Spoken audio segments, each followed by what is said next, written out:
Hello future doctors, myself FT Shoumik Dutta, government MBBS student from West Bengal. तो आज का topic तुमको मालूम चल गया है, एमबीबीएस अब्रॉड तुमको क्यों सिलेक्ट नहीं करना चाहिए, क्यों तुम्हारे लिए ये एक बहुत ख़तरनाक स्कैम हो सकता है तुम्हारा फाइनेंस और तुम्हारा लाइफ के लिए।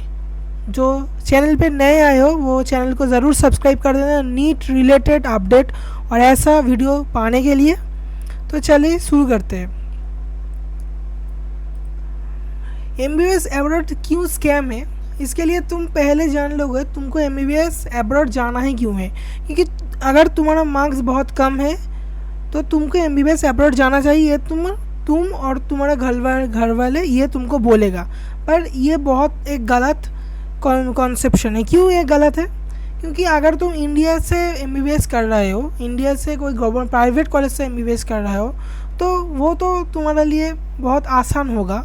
फाइनेंशियल जो दिखे उसको छोड़ के आसान होगा। पर अगर तुम फॉरेन से एमबीबीएस कर रहे हो तो क्या प्रॉब्लम होगा?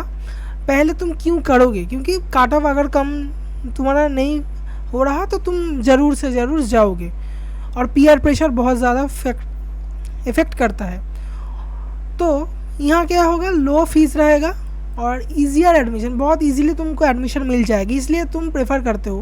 पर इसका जो कॉन्सिक्वेंसेस है वो तुमको नहीं मालूम, क्योंकि कोई तुमको ये नहीं बोलेगा।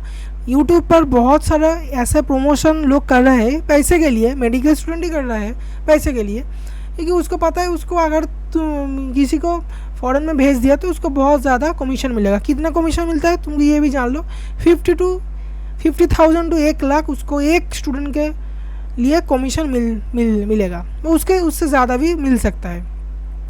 तो इसलिए वो लोग ज़्यादा प्रमोट करेंगे और तुमको ये न्यू नहीं लेना। क्यों नहीं लेना? फास्ट ये सुन लो, रिस्क क्या होगा। अगर तुम बहुत ज़्यादा हाइपर रहोगे तो तुमको बाहर जाना है एमबीबीएस करना है, तो उसके लिए तुम बहुत सारे फ्रॉड एजेंट के पास जाओगे और वो तुमको ये प्रॉमिस करेगा तुम्हारा एफएमजी में अच्छा से अच्छा यूनिवर्सिटी में सिलेक्शन दिला देगा। तुम बहुत खुश हो जाओगे क्योंकि तुम्हारा जो सपना है एमबीबीएस का वो तुमको मिल जाएगा। पर ये एक बहुत गलत फहमी है उन लोगों के लिए। तुम एक जस्ट कस्टमर हो, तो तुम्हारा लाइफ उसके लिए कोई फ़र्क नहीं पड़ता, फ़र्क पड़ता है जस्ट पैसा। तो ये तुम गलत मत करना, ठीक है। अगर तुमको जाना ही है, तुम देख लो रिकॉग्नाइज है कि नहीं है। नेक्स्ट, अगर तुम इसके बाद जाने के बाद तुमको ये मालूम पड़ेगा तुमको इंडिया में प्रैक्टिस करने के लिए एफएमजीई एग्ज़ाम क्रैक करना पड़ेगा, फॉरेन मेडिकल ग्रेजुएट एग्जामिनेशन। वो क्या है मैं थोड़ा देर बाद बोल रहा हूँ तुमको। ऑलरेडी अगर वेरीफाइड है एनएमसी से, नेशनल मेडिकल कमीशन, तो तुम देख सकते हो। और कुछ भी हो 100% बेस्ट भी हो तब मैं बोलूँगा तुमको तुम मत जाओ, एकदम तुम मत जाओ, क्योंकि तुम्हारा लाइफ से खेलने वाले हो। नेक्स्ट, क्यों तुमको जाना है? रशिया, यूक्रेन, कजाकिस्तान, यहाँ क्या होगा, यहाँ 20 लाख से 40 लाख के अंदर एमबीबीएस हो जाएगा। फिलीपाइंस में 25 to 35 लाख के बीच, चाइना में 25 to 40 लाख के बीच, जॉर्जिया, यूएसए, यूके में बहुत ज़्यादा एक्सपेंसिव है, 1 करोड़ के आसपास हो जाएगा। क्या है ये है सिर्फ तुम्हारा जो कोर्स फ़ी है, उसके बाद तुम्हारा बहुत सारा एक फीस इंक्लूड होगा। क्या होगा? ट्यूशन फीस इंक्लूड हो सकता है, क्योंकि तुम जो ऐप से पढ़ोगे वो कॉस्ट करेगा। जैसे तुम प्रेब्लडर से पढ़ोगे, जैसे तुम कोई भी अदर कोर्स जो ऐप से वहाँ से पढ़ोगे, उसके लिए बहुत ज़्यादा कोर्स लगता है, फीस लगता है। तुम्हारा हॉस्टल फीस ऐड होगा, तुम्हारा फूड ऐड होगा, ट्रैवल ऐड होगा, इसके बाद भी तुम्हारा बहुत सारे अदर जो एक्सपेंसेस है वो भी ऐड होगा। तो डिपेंड करता है तुम लाइफस्टाइल कैसे तुम जी रहे हो, तो ये तो एक्स्ट्रा खर्चा तो लगेगा। Next, course duration. हमारा इंडिया में जो कोर्स ड्यूरेशन है 4.5 ईयर्स है, प्लस 1 साल का इंटर्नशिप है। पर जब तुम बाहर जाओगे, बाहर कंट्री में, वो 6 ईयर्स का होता है। तुम भूल जाओ 5 ईयर्स का, वो 6 ईयर्स का होता है और लॉन्ग टर्म होता है। एंड उसके साथ तुमको लैंग्वेज ट्रेनिंग भी दिया जाएगा। लैंग्वेज ट्रेनिंग मतलब तुम जब बाहर कंट्री में जाओगे, तुम क्या बाहर कंट्री में बंगाली में, तुम क्या हिंदी में पेशेंट से बात करोगे? नहीं करोगे। तुम इधर चाइना में जाओगे, चाइनीज़ लैंग्वेज में, रशियन में बात करोगे, तो उसके लिए तुमको ये लैंग्वेज भी सीखना पड़ेगा। तो वो एक एडिशनल बात, तो उसके लिए तुम एडिशनल प्रेशर तुम्हारा दिमाग में आएगा। तो ये एक बात तुम जान लो। नेक्स्ट, अगर तुम MBBS कर भी लेते हो फ़ॉरेन से MBBS करने के बाद अगर तुम घर आ जाते हो अपने देश पर, मैक्सिमम 99% स्टूडेंट जो होगा वो क्या होगा, वो बाहर नहीं रहेगा। क्यों रहेगा? तुम तो जस्ट डिग्री लेने के लिए गए हो, तुम बाहर क्यों रहोगे? तुम तो अपने इंडिया में ही आ जाओगे। और इंडिया आने के बाद तुमको अगर लगता है तुम ईज़िली जो गवर्नमेंट से पास आउट वाला MBBS स्टूडेंट है उससे बहुत अच्छा से प्रैक्टिस कर पाओगे, तो तुम नहीं कर पाओगे। वो फास्ट एक कॉन्सिक्वेंसेस है। क्यों नहीं कर पाओगे? क्योंकि इंडिया में ऐसा कोई रूल्स ही नहीं है। तुमको एग्ज़ाम पास करना पड़ेगा FMGE और नेक्स्ट को तुम छोड़ दो, तुम FMGE सोच लो। FMGE मतलब फॉरेन मेडिकल ग्रेजुएट एग्जामिनेशन। अगर तुम इंडिया में प्रैक्टिस करना चाहते हो आफ्टर MBBS तो तुमको ये एग्ज़ाम देना होगा। इसके लिए तुम अदर जो ऐप है उससे प्रिपरेशन कर सकते हो। प्रिपरेशन करने के लिए तुम क्या यूज़ करो, जब तुम वो फॉरेन कंट्री में रहोगे उस टाइम तुम अलग अलग जो ऐप है उससे तुम एनरोल करोगे, पढ़ाई करोगे। पर वो जो ऐप है वो बाहर कंट्री में नहीं चल सकता, 100% वो नहीं चल सकता। उसके लिए तुमको VPN लेना पड़ेगा, उसके लिए तुमको प्रॉक्सी लेना पड़ेगा, और मैक्सिमम टाइम वो सर्वर डाउन रहेगा तो तुम्हारा पढ़ाई अच्छे से नहीं होगा और तुम्हारा जो इन्वेस्टमेंट अमाउंट है वो भी जाएगा ख़त्म। नेक्स्ट है डिफ़िकल्टी लेवल। तुमको लगता है ये बहुत FMGE एग्ज़ाम बहुत आसान होगा, वो ये एकदम नहीं होगा, ये बहुत हार्ड एग्ज़ाम होता है। ये जो नीट PG है उस लेवल का एग्ज़ाम होता है जो FMGE। तो ये एक बात है। तो तुम बाहर से इतना 6 ईयर्स तुम बाहर रहे हो, इतना ज़्यादा खर्चा किया है, उसके बाद तुम इंडिया में आके कोई प्रैक्टिस नहीं कर पाओगे। तुमको देना होगा फिर से एग्ज़ाम, और वो एग्ज़ाम आसान नहीं है, वो एग्ज़ाम होगा बहुत टफ। और उसके लिए तुमको 1-2 साल लगता है भाई। 1-2 साल में एक मिनिमम मान के तुमको बोल रहा हूँ, मैं बहुत लोगों को जानता हूँ जिसको 5-6 ईयर्स लग चुका है जस्ट MBBS इंडिया में प्रैक्टिस करने के लिए। तो उसके बाद क्या होगा, ठीक है, तुम मान लो तुम FMGE क्रैक कर लिए, तुम इंडिया में आ गए, तो इसके बाद क्या तुम प्रैक्टिस कर पाओगे डॉक्टर के, इंडियन गवर्नमेंट डॉक्टर के तरह? नहीं कर पाओगे, क्योंकि उसके बाद आफ्टर क्लियरिंग FMGE तुमको 1 साल का इंटर्नशिप करना पड़ेगा। डिपेंड करता है तुम कौन सा स्टेट से हो, और उस स्टेट का जो मेडिकल कॉलेज तुमको अलॉट किया जाएगा उससे तुमको ये इंटर्नशिप करना पड़ेगा, और इंटर्नशिप के लिए तुम्हारा 1 साल जाएगा। तो तुम देखते जाओ तुमको कितना साल लग रहा है।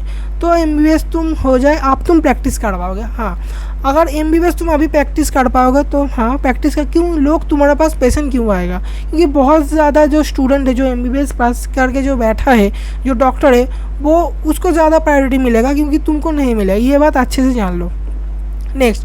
नेक्स्ट होगा नीट PG। और एक बात तुम जस्ट भूल ही गए हो, क्योंकि तुम अभी तक बहुत ज़्यादा पैसा खर्चा कर दिए हो। जब तुम बहुत ज़्यादा पैसे खर्चे कर दिए हो तब तुम्हारा पेरेंट्स तुम्हारे ऊपर एक बर्डन ज़रूर देगा इनकम करने के लिए, क्योंकि तुमको ROI भी चाहिए, रिटर्न ऑफ इन्वेस्टमेंट तुमको चाहिए, क्योंकि तुम इतना ज़्यादा पैसा इन्वेस्ट कर दिए हो। तो उसके लिए तुम MBBS लेके तुम जॉब कर सकते हो। उसका जो सैलरी है बहुत ज़्यादा तो नहीं होगा, 50 to 80,000 के अंदर होगा, ये तुम मान लो। तो उसके बाद तुमको जो लाइफ के क्या स्टेप होगा, तुमको नीट PG क्लियर करना पड़ेगा। नीट PG तो ये आसान एग्ज़ाम नहीं है, उसके लिए भी तुमको प्रिपरेशन करना पड़ेगा, कोई जो PG का ऐप है उससे से। तो उसके लिए तुमको प्रिपरेशन टाइम क्या लगेगा, 1 से 2 साल लगेगा। प्लस तुम्हारे ऊपर एक बर्डन रहेगा, तुम्हारे ऊपर एक प्रेशर रहेगा, तुमको पैसा कमाना है। तो ये बात तुम याद रखो। तो मैं मान लेता हूँ तुमको मिनिमम 1 से 2 ईयर तुमको टाइम लगेगा प्रिपरेशन करने के लिए। तुम अच्छे से MBBS को ज्वाइन कर लिए, ठीक है, अच्छा बात है। MBBS तुम ज्वाइन करने के बाद तुम हो गए MD और MS में तुमको सीट मिल गया। और इंडिया में MD और MS के 3 ईयर्स का जो कोर्स होता है, कोर्स तुम कर लिए। एंड कोर्स करने के बाद आता है नेक्स्ट बात, तुमको क्या लगता है तुम MD और MS कोर्स करने के बाद तुमको नौकरी मिल जाएगा? हाँ, नौकरी मिल जाएगा। अगर तुम MD MS कोई गवर्नमेंट कॉलेज से करते हो, मैं प्राइवेट कॉलेज पर बात नहीं जाऊँगा, मैं गवर्नमेंट कॉलेज का बात कर रहा हूँ।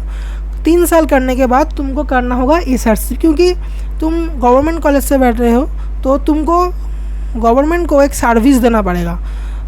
वो जो सर्विस है वो है सीनियर रेसिडेंसी। उसके लिए तुमको अच्छा पैसा मिलता है इंडिया में। उसके लिए तुमको 80,000 to 1 लाख के बीच मिलता है। हाँ, कुछ स्टेट में बहुत ज़्यादा कम है, जैसे लाइक वेस्ट बंगाल में वो तुमको कम मिलेगा, नहीं, तुमको सब जगह सही मिलेगा, ठीक है। वो एसआरशिप के लिए तुमको सही मिलेगा। एमडी और एमएस का जो है वो स्टाइफन डिपेंड करता है तुम कौन सा स्टेट से हो, उसके लिए डिपेंड करता है। तुम्हारा कम होगा, कहीं पर बहुत ज़्यादा होगा। मेनली अगर तुमको सेंट्रल इंस्टीट्यूट मिल जाता है, लाइक दिल्ली, लाइक सेंट्रल जो इंस्टीट्यूट मिल जाता है, एम्स दिल्ली, एम्स का कोई भी, तो वहाँ तुम्हारा फीस बहुत ज़्यादा, मतलब तुम्हारा जो स्टाइफन है 1 लाख रहेगा, और जो बॉन्ड है, बॉन्ड मतलब जो सीनियर रेसिडेंसी वाला जो बात है वो नहीं रहेगा, सर्विस बॉन्ड वो तुमको नहीं करना पड़ेगा, क्योंकि मैक्सिमम स्टूडेंट को नहीं मिलेगा जो इधर प्राइवेट में जाओगे, इधर गवर्नमेंट में जाओगे, यानी स्टेट वाला, तो वहाँ पर तुमको एसआर के लिए बहुत टाइम देना पड़ेगा। कितना रहेगा, 1 साल से लेके 3 साल तक रहता है, डिपेंड करता है, कहीं पर ज़्यादा भी रह सकता है। और अगर तुम ये नहीं करना चाहते, तुमको और एडिशनल इन्वेस्टमेंट करना पड़ेगा, तो ये देके तुम छोड़ सकते हो। अगर तुम वेस्ट बंगाल से देख रहे हो, क्योंकि वेस्ट बंगाल से मुझे ज़्यादा पता है, तो तुमको अगर तुम एसआरशिप नहीं करना चाहोगे तो तुमको 3 साल के लिए 30 लाख रुपीज़ देना पड़ेगा। 1 साल के लिए, 5 साल के लिए 3 लाख के करीब तुमको 3 लाख देना पड़ेगा, तो एडिशनल होगा। तो एमडी ड्यूरेशन होगा 3 साल, एसआरसी हो गया, और ये ऑप्शनल नहीं है, तुमको मैंडेटरी है, करना पड़ेगा 3 साल, except government central institute. Okay, तो टोटल तुम 12 के बाद तुम कितना साल लग गया ये तुम अच्छे से देखो। तुम ड्रॉप ईयर मिनिमम तुमको 2 ड्रॉप लगा, 2 ड्रॉप के बाद तुमको चांस मिला एफएमजी बाहर में तुमको टोटल साल लग गया 8 साल।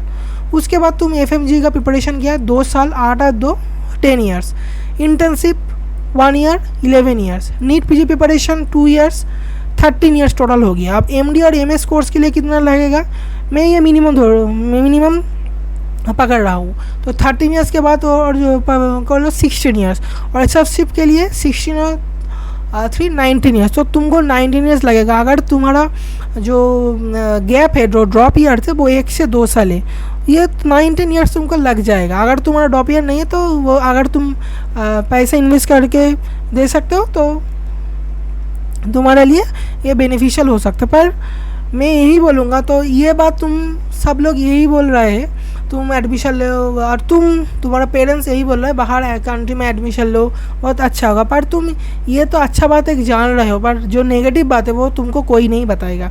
तो मैं बोलूँगा, अगर तुम लाइफ का इतना टाइम अगर वेस्ट कर रहे हो, तो वेस्ट करने के लिए, क्योंकि तुम फ्यूचर में इतना टाइम वेस्ट कर दोगे, और 19 ईयर्स बाद दुनिया बहुत बदल जाएगा, ये तो दुनिया बहुत ज़्यादा बदल जाएगा, तुम्हारे लाइफ में एक प्रेशर भी रहेगा, क्योंकि तुमको जो तुम इतना ज़्यादा जो लोन लिए हो, जो भी लिए हो, तुमको वो सही करना पड़ेगा। तो इसके लिए मैं बोलूँगा, अगर तुम्हारा टाइम लाइफ में वेस्ट हो रहा है तो अच्छे से प्रिपरेशन करो, 1-2 साल और दो, कोई फ़र्क नहीं पड़ता लाइफ में। तुम इंडिया में रहने का कोशिश करो, अगर तुम इंडिया में गवर्नमेंट नहीं मिल रहा है तो कोशिश करो प्राइवेट करने का। और अगर मैं बोलूँगा, अगर तुम्हारे पास फाइनेंशियल का कोई दिक्कत है, अगर तुम्हारा अच्छे से नहीं हो रहा, प्रिपरेशन अच्छे से करने के बाद भी नहीं हो रहा, मैं बोलूँगा तुम अदर कोर्स, बहुत सारा कोर्स है, वो कोर्स में जा सकते हो जहाँ प्रेशर भी कम है, हाँ वहाँ जो सैलरी है वो भी कम है, वो इनकम सोर्स भी कम है, पर तुम वहाँ जा सकते हो, वहाँ लाइफ में कोई प्रेशर तुमको नहीं लगेगा। और ऐसे वीडियो पाने के लिए तुम चैनल को ज़रूर सब्सक्राइब कर देना, और बोल देना नेक्स्ट वीडियो कौन सा टॉपिक में चाहिए। आशा करता हूँ तुमको ये वीडियो अच्छा लगा, कमेंट में बता देना, लाइक कर देना, और सब्सक्राइब ज़रूर कर देना। Thank you.